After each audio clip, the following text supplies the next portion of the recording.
Hello, my people. What up? What up? It's Chris Roscoe. This is Operation Moksha, and today we're talking about the organizing idea, which is one of my favorite concepts in the whole world, and it's very similar to life purpose, or finding your calling in life, or finding your reason for living, or destiny, or anything like that. The organizing idea, right? It's something put forth by Frederick Nietzsche. And it's a very specific way of looking at self-actualization and life purpose and all these different things. And I'm going to talk about it because it's specifically distinct from life purpose in the sense that life purpose has this kind of like almost biblical context to it, where it's like there's this thing that you're meant to do, and it's almost like a vocation, like a job. And if for whatever reason you don't fulfill this vocation and you don't do this job adequately and properly and devote enough of yourself to it, that somehow you've essentially fucked up as a person and deserve to feel tremendous amounts of guilt, right? That's semi-close to the idea. It gets us in the ballpark, but what Nietzsche did is he kind of fine-tuned it and decided to take a look at it from an internal perspective rather than an external perspective. And that's tremendously way more helpful because it gives you a psychological blueprint to follow, and it helps you understand why guilt and shame and these things are associated with not fulfilling your thing. And it's not because you're a shit person because you didn't do your job. It's not a values or an ethics thing. It's a personal responsibility thing and living up to your own set of standards and values. So before I get into all that, what is the organizing principle? Or the organizing idea is what he calls it. The organizing idea is, a lot of times it's a mission, but essentially what it is, it's a worldview, it's a vision of the future, a vision of your future self, a vision of the world in the future, just a vision of the future that is inspiring enough, important enough, exciting enough, and meaningful enough to organize your entire life around it. It's an idea that you organize your life around, and then your life becomes organized around. That's why it's called the organizing idea. And it's distinct from purpose, where it's like, purpose could be something you don't even necessarily like. You could find out that like, oh my God, my purpose is this thing, because for whatever random way you came about finding your thing, you could find out that it's this thing, but you don't even like it, and that could suck. And so I don't know what subjective set of standards people use to find life purpose, but the organizing idea cuts away with that potentiality altogether.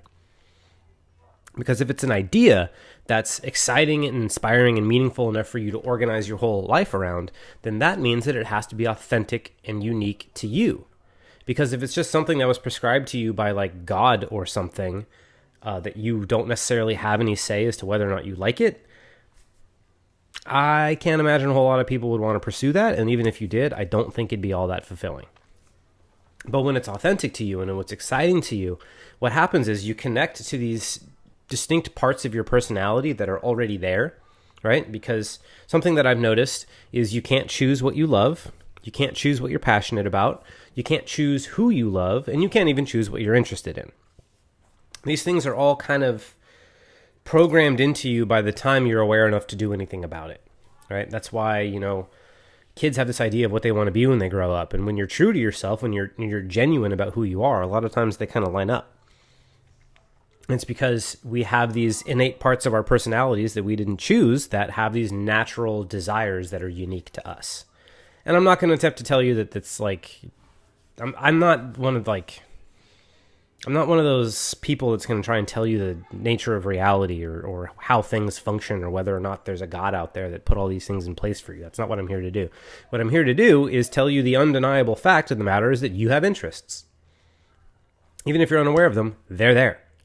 And they're unique to you, and you didn't get to choose them. So to me, that says a lot of interesting things. It says, okay, so there's something unique to me that I didn't get to choose. And it also says, through experience, that if I follow those things, there's also a quote from Carl Jung that says, if you follow that which is most alive in you, it will lead you to God, even if it doesn't seem like it. So that's tremendously interesting, is because when you connect to these natural things that are authentic to you, what happens is they start building momentum because they're essentially the truth of your desires. You can pretend to like all kinds of other stuff. You can pretend that your life purpose or your destiny or whatever is this more altruistic thing than you actually want or you actually believe in. You could do that. I don't think it'd be very exciting, and I don't think you'd have a whole lot of internal success, even if you do have external success. You could do that. Wouldn't recommend it. But if you do connect to these deeper parts of yourself that are authentic to you, what happens is they end up building, and they start gaining momentum, and it's like a snowball. They get bigger and bigger and bigger as the momentum grows. And as the momentum grows, and as these things get bigger and bigger and bigger, there's no more room for bullshit, right? All of your, I hate this term, but all of your limiting beliefs or all of your ideas or all the parts of your personality that are in contradiction to this organizing idea, all those conflicts have to be integrated, right? You find all the parts of your personality that are opposed to this organizing idea, and you find out why. Most of the time it's based in fear or a misplaced value or a misplaced, attempt to protect yourself. A lot of times it's just defense mechanisms. And so when these things that are contrary to your organizing idea come up, you figure out what purpose they're trying to serve, and then you find a way to serve that purpose in the pursuit of your organizing idea. And so they actually get integrated. That's why I use this word so fucking much. Is because these parts of your personality, they have value, and when you find it, you integrate it into the value, and next thing you know, they push you forward towards achieving your organizing idea. So that's essentially what it is. That's how it functions. And once this momentum starts to grow and it starts to take over everything, next thing you know, you're an embodiment of your vision. You're an embodiment of your ideals. You're an embodiment of your values. You're an embodiment of your mission. And you step into this new world of humanity, essentially, where other people's opinions don't bother you anymore because you know who you are and what you stand for. And you can stand being rejected, and you can stand having, a lot of the world ridicule you and tell you that you're wrong. But because you've done the internal work to build this authentic sense of self that you're aware that most of the people judging you don't have, because the people that spend all their time judging don't generally have that. And the people that do have this don't spend a whole lot of their time judging. So once you understand those things, the real haters, the real shitty people, they don't bother you anymore because you've stepped into this new understanding of what humanity is. And on top of that, you have the fulfillment and the satisfaction and of living a life that is meaningful to you and pursuing things that you genuinely think are important and authentic to you. But then you also have this new sense of morality where you're like, I'm doing what I believe in. And your life gets complicated, but in a beautiful way. You're able to see more of the colors of reality. It's not black and white. You can see the grays, and you can see the yellows and the blues and all these different elements of the human experience. You become aware of them because you have to integrate anything that opposes you. And a lot of the things that oppose us are things we don't want to look at. And so you just have more perspectives available to you on your path to this thing. On top of that, it's like you have much less time to deal with other people's bullshit. Like I said, you know who the haters are, but it also makes it very clear who's going to support you on this path and who's going to grow with you on this path. And the amount of bullshit you're willing to suffer from other people that aren't willing to meet you, it just, you learn to identify it pretty quickly, and you know who's on your team and who isn't. And you can have all the love in the world for the people that aren't your team, but you become very clear about who's going to help you develop into who you want to develop. So that's some of the benefits. That's what it is. That's how it functions. If you have any questions about that, let me know. But now I'm going to start talking about how you can actually identify it and start working with it in a sustainable way. So the first thing you want to do is just get a general idea of what makes you happy, right? Because these are or what you care about or what you believe in. Because all these things are intrinsic to you. So whatever you're interested in, whatever genuinely makes you happy or excited, whatever you truly believe in, like your core convictions, the things you may not even admit to other people, those are all connected. So the first thing to do is to start experimenting. If you don't have any idea what it is you like or what you care about or anything like that, look at the things you've been interested in that maybe you've never tried. What did you want to be when you were a kid? What are the things that made you happy when you were a kid? You want to go back and think about these authentic things to you. Because what happens is as they build, you start to learn more about them. And as you learn more about them, you're able to see more patterns. And as you're able to see more patterns, you get a clearer picture of what matters to you and why. And then you create your value structure out of that. And then you integrate your value structure into like what activities bring you joy and happiness. And then when you integrate your values into the activities that you find meaningful, the next thing you know, you're this like wholly actualized and integrated person, and it's fucking phenomenal. But the first thing to do, like I said, is to experiment, is to guess maybe as to what might make you happy. Go and live that experience. Go experience it directly. See what happens. Decide for yourself what about it was worth keeping and what about it is worth discarding. And then make a new guess as to what you think might be even closer to where you want to go. And this part's a little tricky because you have to use your internal guidance to do that. You have to be able to feel your way through an experience and tell like what parts about it felt good, what parts about it didn't feel good, and then be able to actually do the work of examining why. Like, oh, this felt good because it connected me to my values and it made me feel a sense of purpose, and time seemed to disappear, and it's like those are all good signs, right? But you want to get clear on them. And on the inverse, you could be like, oh, I didn't like doing this because it disagreed with my values and it made me feel inauthentic and out of integrity. So that's obviously not something you want to pursue. You want to find whatever element of the experience caused you to do that and make appropriate adjustments. So a lot of this is just playing and experimenting.